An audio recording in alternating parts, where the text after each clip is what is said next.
Good day everyone, I'm David, and today I wanted to do something that I've been wanting to do for a long time. You see, there is the movie called Jurassic Park 3. I think everybody of you knows about that one. I really like the movie. It's super enjoyable to watch. The mysteries of the Spinosaurs in particular are just very intriguing. But as many of you probably can agree on, it's a pretty simple movie. It's just a family looking for their stranded son on Side B, and that's basically the plot of the movie, and the cool dinosaur action scenes. But I wondered, what if they had gone with more with the original script, and what if Jurassic Park 3 had more of a Michael Crichton vibe, or if it was written like a novel. So I've decided to do a sort of an experiment. I've got here with me a little piece of writing. I've written sort of a Jurassic Park 3 scene, but then in the Michael Crichton style, and it's a bit different from the movie itself. So to give a little exposition, this book or this part of writing takes place in the film canon. So imagine that Jurassic Park and the Lost World had already happened. So Isla Nublar is deserted, and the San Diego incident happened. Forget everything about what happened in Jurassic Park 3, and the plot of what I imagined was it was a bit similar to the original script. So there's something on the island, on Isla Sorna. Something is killing all the dinosaurs there, and answers need to be found. So Alan Grant and Ali Sadler go to Isla Sorna with a crew of soldiers, former engine workers. But besides that research that they need to do, there's also a report of a boy being missing on the island. He's called Miles, and that's actually how Eric from Jurassic Park 3 was originally supposed to be called. And if they find him, they need to rescue him, of course. And long story short, everything goes wrong, and the crew is pretty much deserted on Isla Sorna. And they've survived for a long time now, and they actually just found Miles, and they are now lying in a tree, and they're trying to get some sleep. But what they don't know is that something in the dark jungle is stalking them.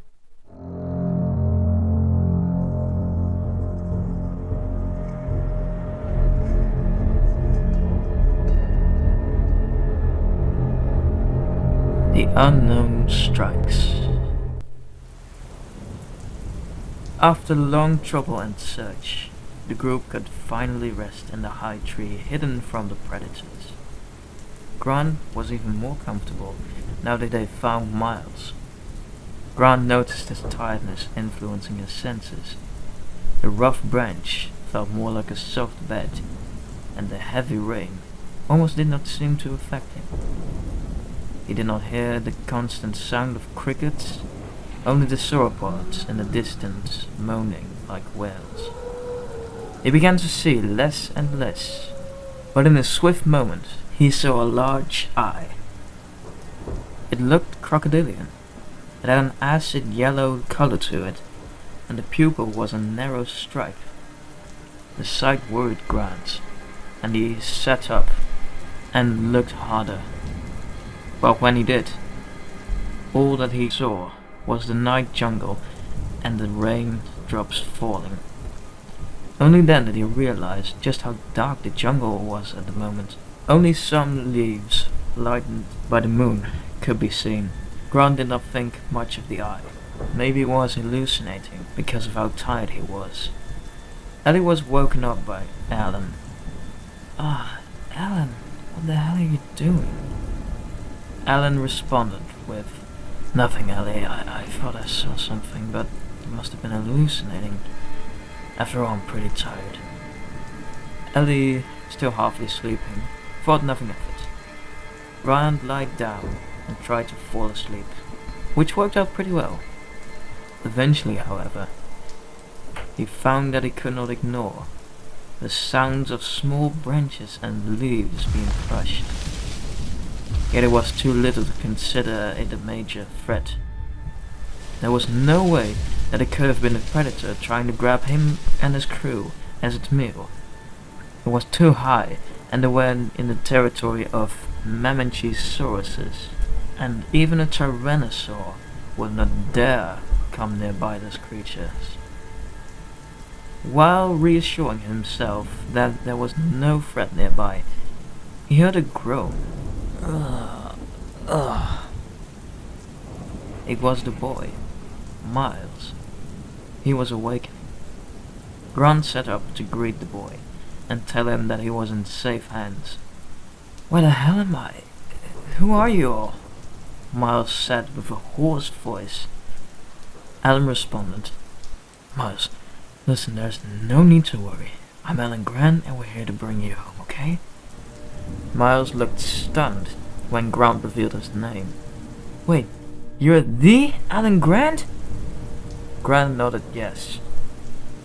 Miles looked around him. He seemed worried. He asked the same question, but now more serious. "Where are we?" "In a tree, safe in Sauropodian territory," Grant said. Miles widened his eyes. Then he started repeating, oh no, we're fucked. Oh man." Grant tried to assure him that he was not in danger. "No, listen, Miles. As I said, we're in Sauropodian territory. There's no way that even the T-Rex will come here." But the boy did not stop, and he gave a response that confused and worried Grant. "I know, but the stalker does." Grant failed to understand, so he asked who the stalker was, to which he did not receive a response. Miles was already looking into the dark jungle when he screamed at the top of his lungs. After that, Grant looked to the direction what Miles was looking at, and indeed the sighting was terrifying. In a flash of lightning, the light flickered on a large figure taller than the trees.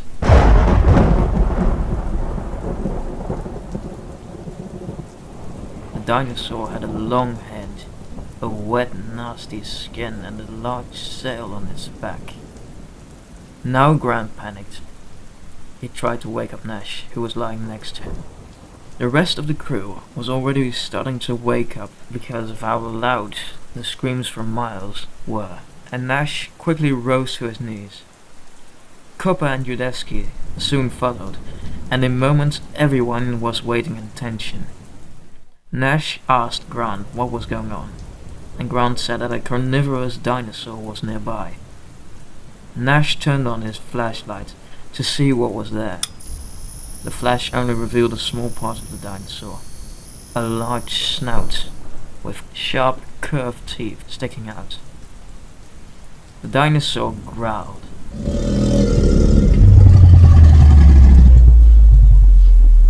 And then everyone panicked and screamed.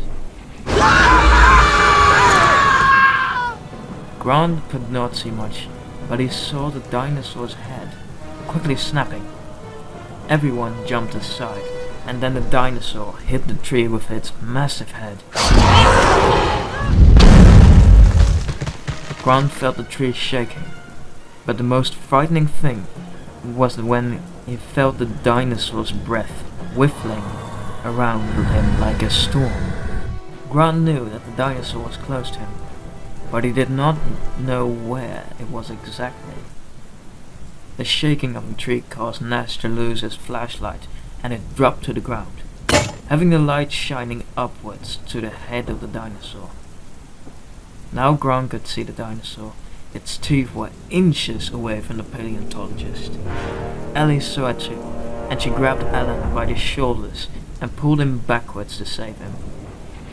The dinosaur then turned its head to Nash, and it snapped towards the soldier.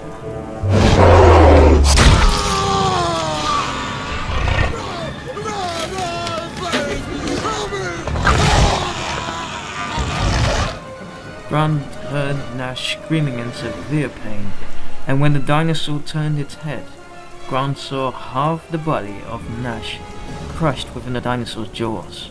The dinosaur swung its head over Grant. Nash tried to push off the attack, but his chances were nowhere to be seen in the hot jaws of the monster. Nash tried to take hold of a branch. He succeeded, yet it was for nothing. As soon as he took hold, the dinosaur made a quick move to the back, and it ripped Nash in half. Nash's torso fell to the ground, and the dinosaur ate the rest of his body. Ellie made a loud gasp from shock, and Grant was still trying to process what happened when he heard something beyond the rain and thunder. It was a faint breathing that came from the ground. It was Nash. He was trying to gasp for breath in a way that creeped Grant out. He was still alive. But his life did not last for long. The dinosaur took its head down, and then Grant heard flesh being torn apart. As the dinosaur lifted its massive head up, it was still holding Nash's head in its jaws. Then its teeth crushed the skull, and the horrific death of Nash was finally finished. Everyone stared at the horrific dinosaur with wide eyes. It snarled loudly like a crocodile, and then breathed in deeply as if it was about to bellow. Then Miles screamed loudly, "Cover your ass!" The dinosaur opened its mouth, and it was as if an explosion came out.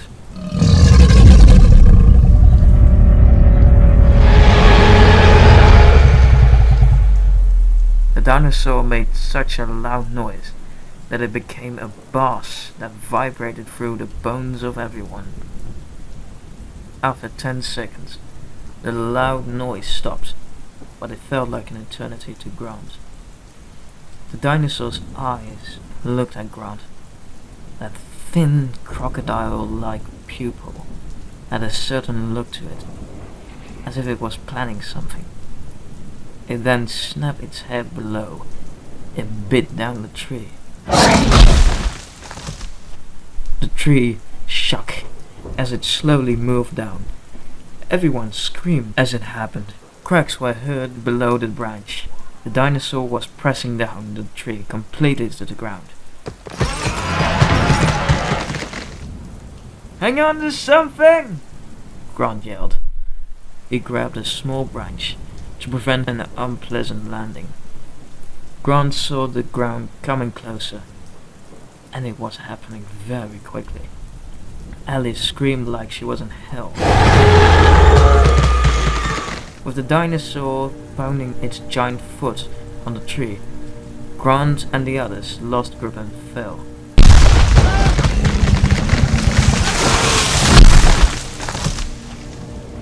With the adrenaline rushing through Grant's veins like lightning bolts, he stood up and ran away like an athlete. He checked if Ellie was behind him, and if she was okay. Sure enough, she sprinted ahead of him. When he looked behind him, a flash of lightning revealed a part of the dinosaur's body and its massive claws.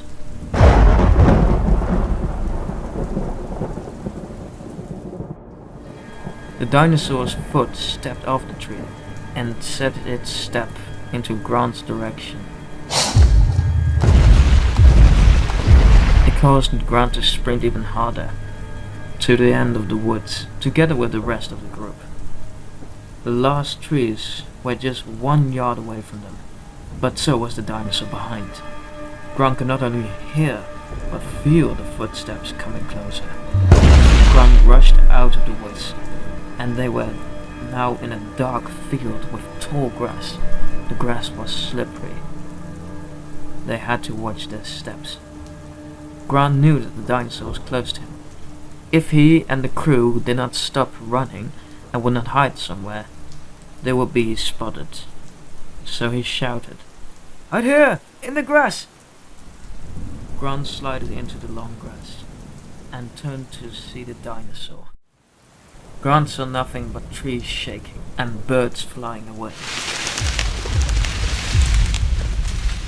Besides that, someone was still trying to make it out of the grass. Based on the heavy breathing that Grant heard, he could identify the person as Sam. It looked like he had an injury on his leg because of how crippled he was walking. As Sam fell on his knees, Grant saw a mesh silhouette coming out of the trees, roaring like a giant subwoofer.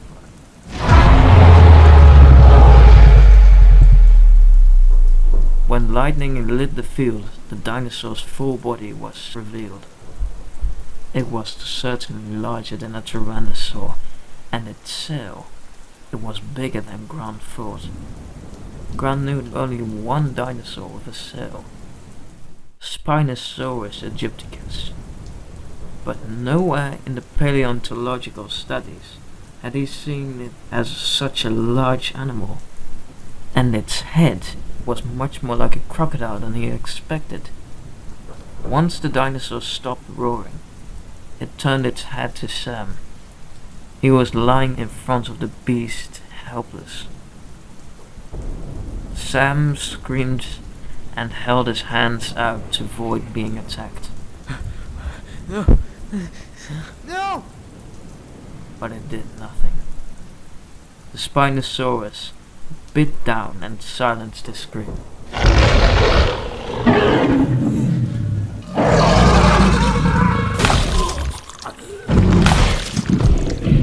Grant did not see the kill, and he was lucky to have not seen it. The sounds of Sam's corpse being eaten were already a horror on itself. There was a moment of total silence. No one of the crew moved a muscle, and Grant shed a tear of terror. The Spinosaurus was making loud growls and sniffing in a creepy manner.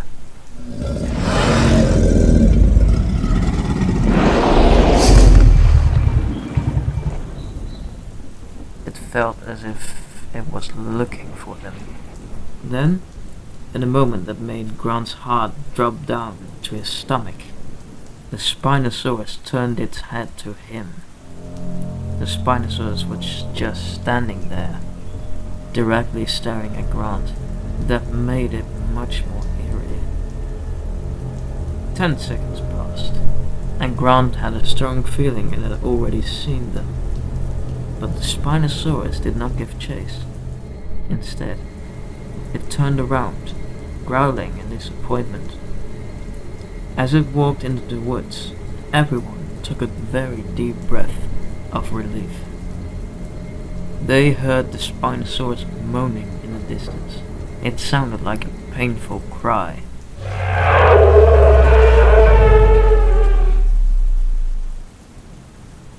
They waited for a few seconds, until they didn't hear any more loud steps from the beast.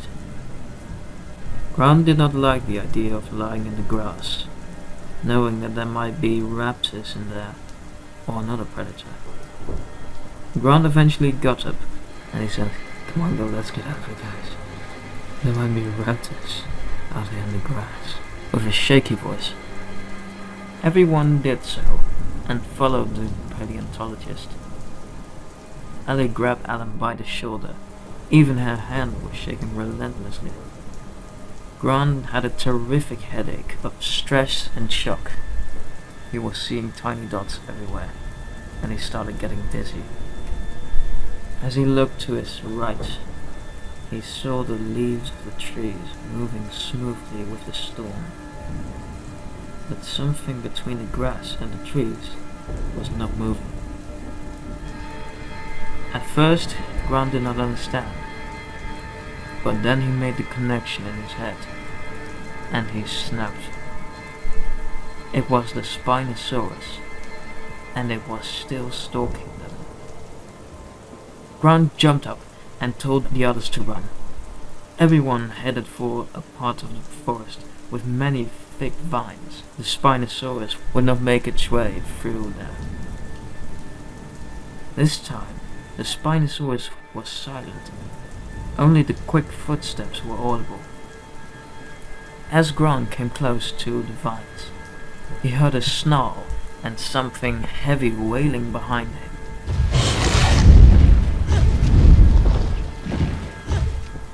It were the claws trying to grab him. Grant pulled himself up with the help of a vine to avoid the large tree trunk, and when he jumped down, the Spinosaurus's teeth grabbed him by his back. Grant did not realize what was going on until he was lifted up. He quickly grabbed one of the vines and screamed for help.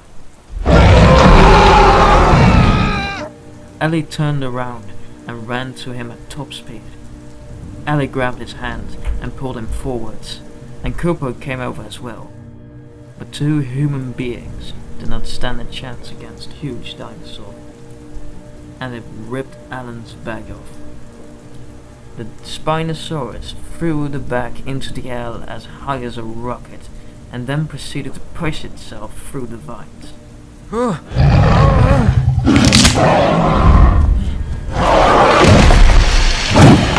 Luckily, Grant himself fell to the ground and ran off with the crew just in time.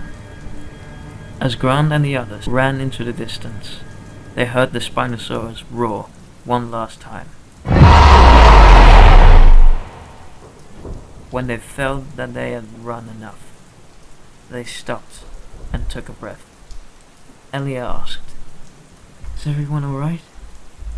Everyone nodded or said yes. Grant could not respond. He was too horrified by what just happened, and he threw up. "Oh, Alan." Ellie walked over to him. "Are you okay?" Grant could barely even speak. The only words that came out of his mouth were, Yeah. It's just, that was terrifying. Miles was strangely looking around. At first, Grant thought that Miles was paranoid by what he just saw. But then he said something. "You guys, follow me." Everyone looked at Miles with confusion. "What is it?" Ellie asked. "I heard it is somewhere near this place. So come on, follow me," Miles said. "Are you so sure?" Grant asked for certainty. Miles nodded yes, and he started walking forwards. The crew followed him. For a while, they were pushing away vines, and sure enough, there was a hideout. It was majorly under the ground, and it looked like a bunker.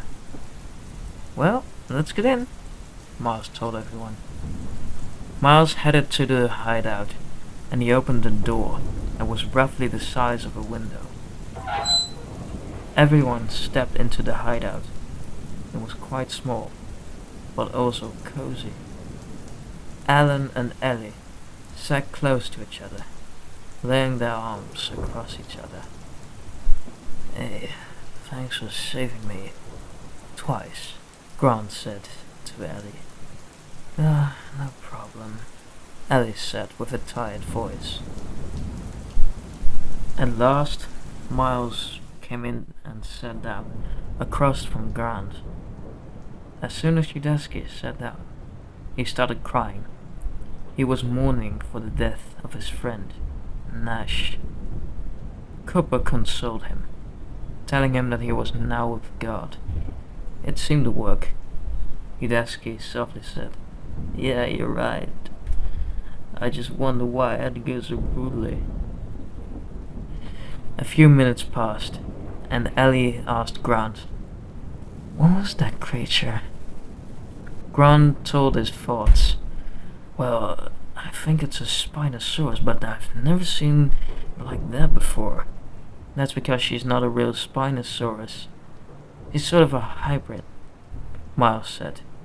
Grant looked curiously at him as he proceeded. A real Spinosaurus would not stand up like a T-Rex. There's actually more of a swimmer. But this monster, she only has the Spinosaurus as a base genome. Who knows what else Ingen added?" Grant and Ellie were both intrigued and confused. "Well, that's horrifying," Grant said. Dr. Grant, I just wanted to say I'm a huge fan of yours." "Dr. Sadler, it's a pleasure meeting you too." Both of them thanked the boy. "Why didn't you guys go looking for me?" Miles asked. Grant gave the response. "Well, we were asked to do the research on this island. Something was killing all the dinosaurs in this island, and answers were needed.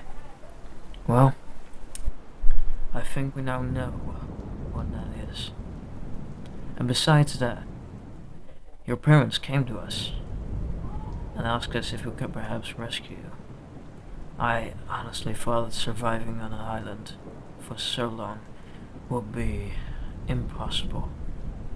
But I promised them that if I found a trace of you, I would rescue you. I must say it's impressive that you've stayed alive for so long." Miles looked like he had just heard a miracle. "Thank you, all of you, for rescuing me.